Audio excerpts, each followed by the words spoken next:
The voice of sharing. Durian ASEAN.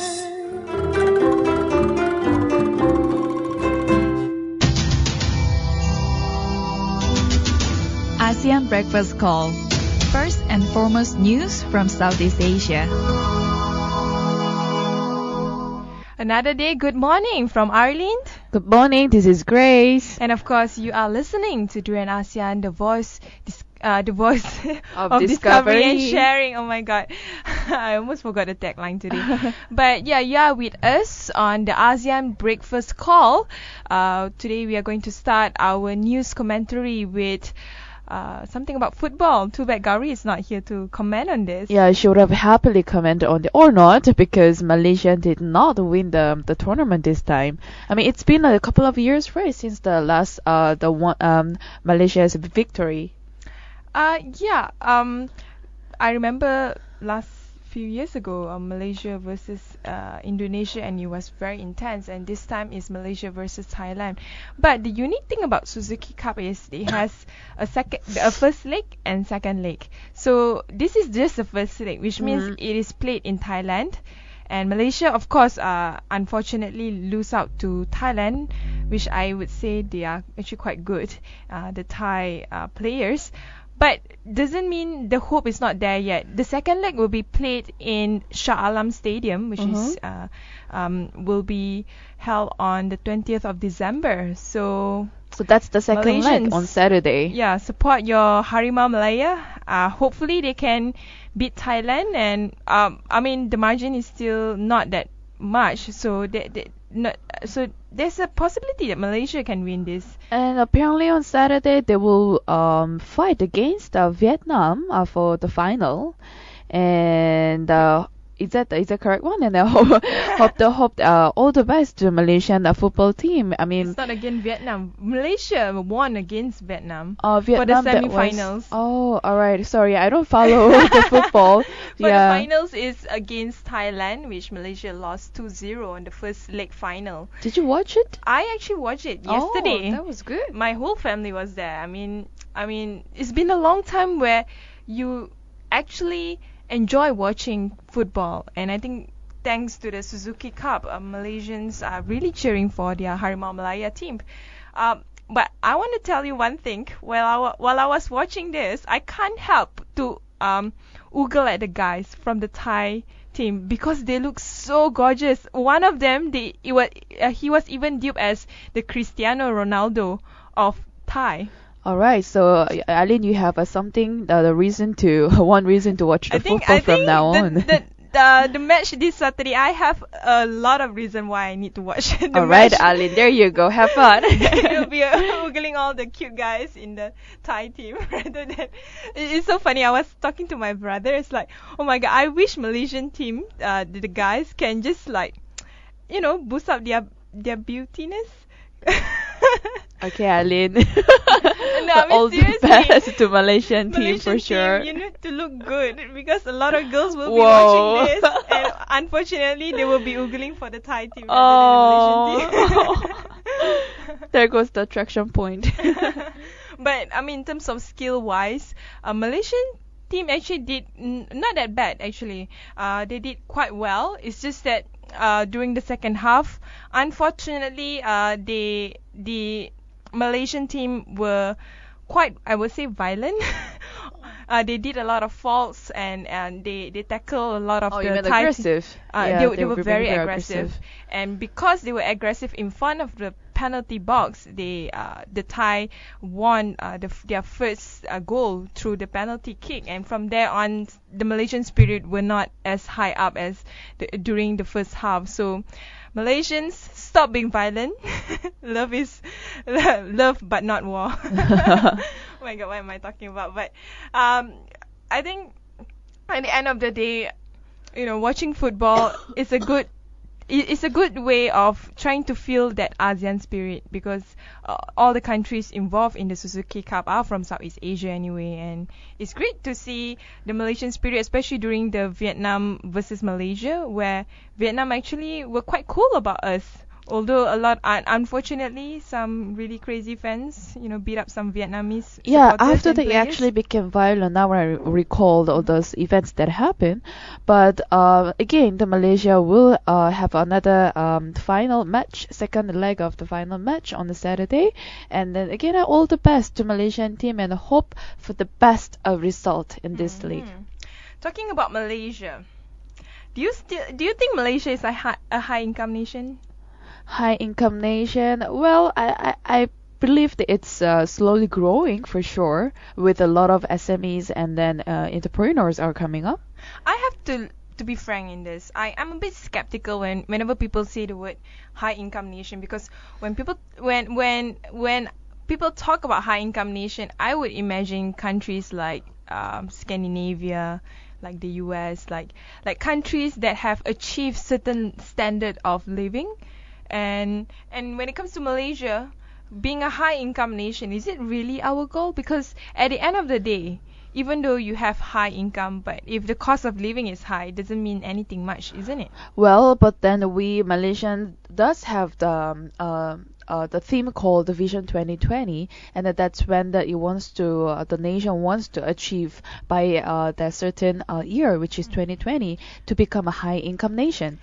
I mean, I'm being very skeptical in this, but when it comes to the World Bank, they are actually quite optimistic. The World Bank said that Malaysia can achieve target of being high income nation by 2020, like you mentioned just now, the Vision 2020. And it is actually spoken by the World Bank country director for Southeast Asia, East Asia and Pacific region, Ulrich Zachau.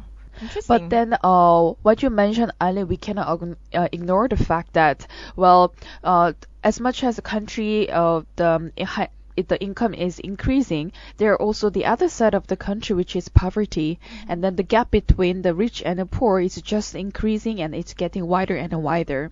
So when you measure the high income statistics, some actually may disagree with it, but then the World Bank, especially country director for Southeast Asia, mentioned about the possibility of Malaysia becoming a high income nation.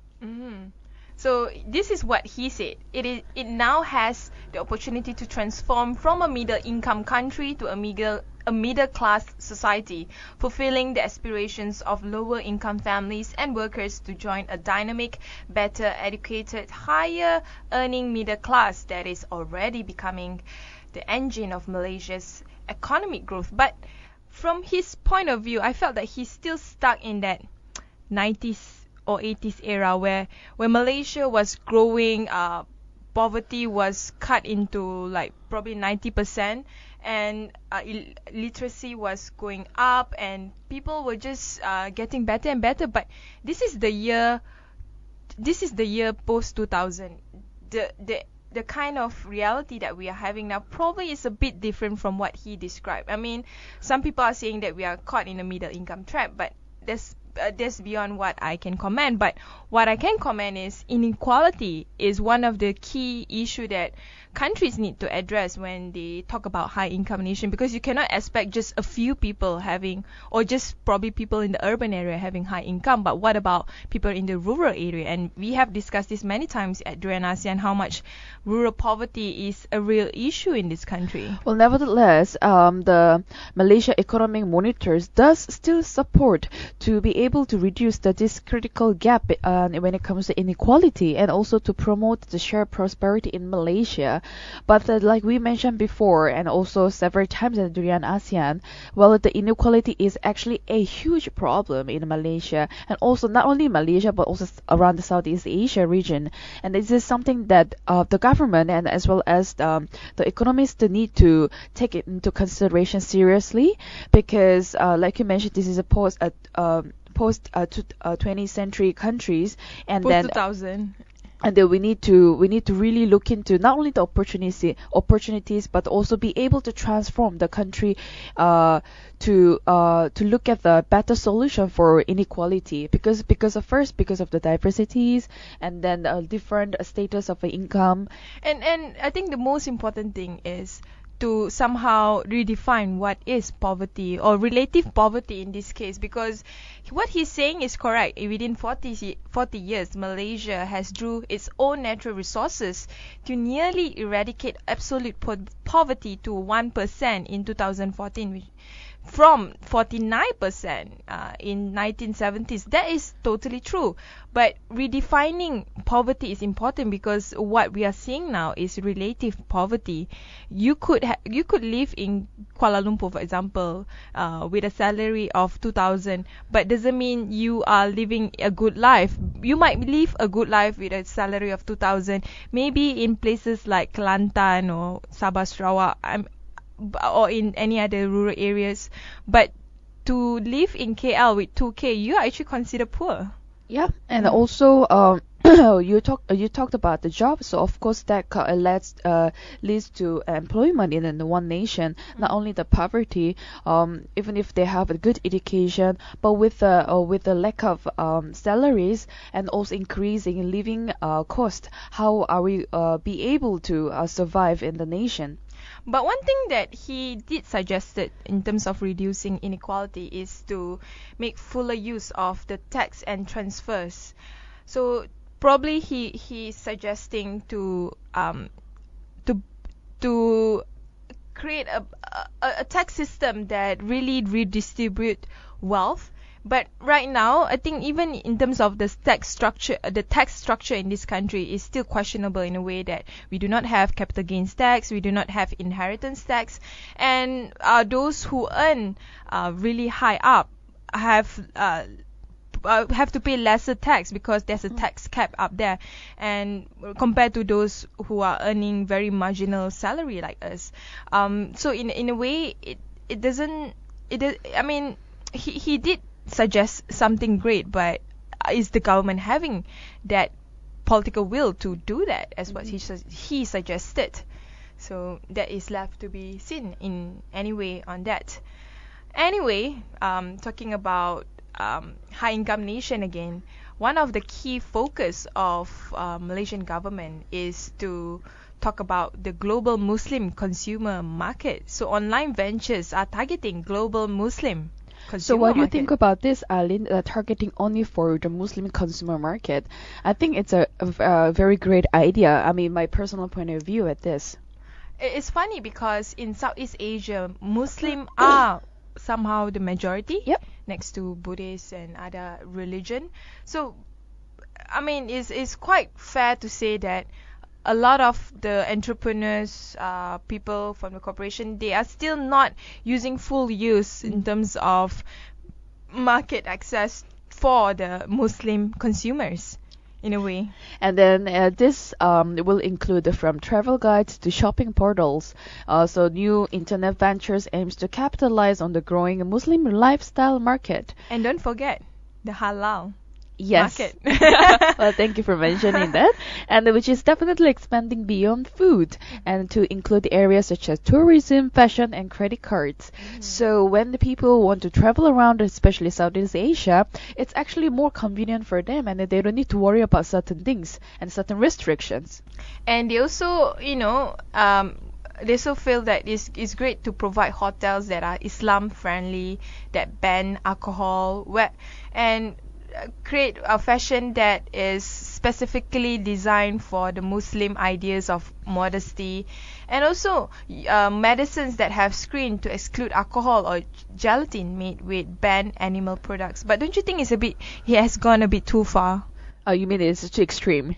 Too extreme, because I mean, in a way, like medicine doesn't, whether it uses alcohol or gelatin, it doesn't really matter, because the origin, sometimes you need to use certain products in order for you to create a medicine that is more effective. So Perhaps this one is particularly targeted for a very specific, reason for Muslim consumers who are looking for that particular medicines, perhaps because they're just making available for them, and those who really don't bother buy it, they can just purchase I them. mean, the reason why I say it might have gone a bit too far is due to the recent issue regarding on the Cadbury chocolate.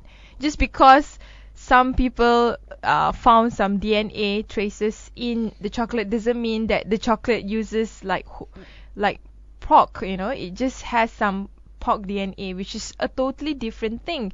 I think that's the main problem that I find problematic in this sort of Islamic market. I mean, it's fine you want to have Islam-friendly hotels, or you want to serve food that that fits into the Muslim dietary concern, which is the halal food. It's fine. But when it comes to things like medicine, things that actually has already changed the makeup of the original product, which is pork in this case, or or whatever.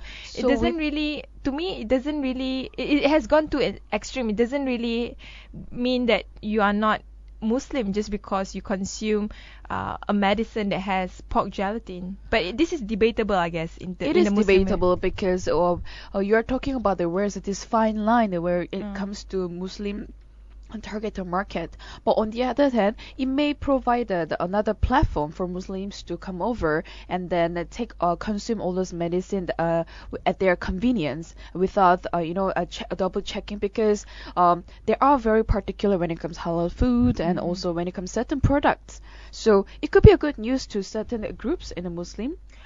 I guess at the end of the day, it's all about like capitalizing the market, which is also another thing that I'm a bit skeptical, because this is based on this is based on the Singapore's travel agent is a firm focusing on halal travel market. It's called Crescent Rating. Apparently, Muslim lifestyle market is spreading across the world, so firms are trying to cast a wider net by going online.